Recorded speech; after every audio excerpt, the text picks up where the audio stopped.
may kasabihan po tayo, ang tumatakbo ng matulin, kung matinik ay malalim.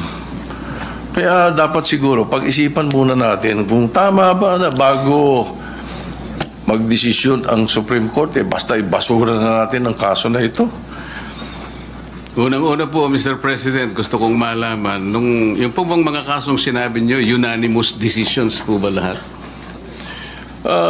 I am not sure about that. But one thing I can say is that if there is a mistake,